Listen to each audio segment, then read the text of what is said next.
10 লক্ষ মুসলমানদেরকে কচুকাটা করে গণহত্যা করেছে জানেন। যেই দিন বাগদাদে গণহত্যা চলে ওই দিনও বাগদাদে বাহাস চলতেছিল। কিসের বাহাস জানেন? মেসওয়াক ডান মারি থেকে করা সুন্নাহ, এটা আমরা জানি। এখন কি উপরের মারি না নিচের মারি? আপনারা হালাকু খানের নাম শুনেছেন? মঙ্গল অধিপতি হালাকু খান বাগদাদের আমাদের বিশাল দারুল হেকমা লাইব্রেরিকে ধ্বংস করেছে। আমাদের সভ্যতা সূতিকাগারের কেন্দ্রবিন্দু ছিল বাগদাদ।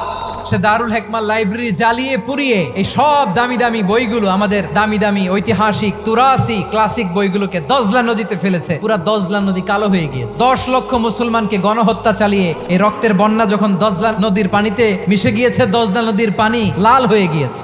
বিশ্ব যখন এগিয়ে চলেছে, আমরা তখন বসে বিবি তালাকের ফতুয়া খুঁজেছি কোরআন হাদিস চষে। কিভাবে তালাক হবে না হবে আমাদের ফোকাহায়ে একরাম, আমাদের আকাবেররা সব বলে গিয়েছেন, সব জানা। আপনি হয় এটা মানবেন নয় ওইটা নিয়ে বাহাসের দরকার নাই, ওইটা নিয়ে মারামারির স্থান ইসলামে নাই। আওয়াজ করে বলেন ঠিক কিনা?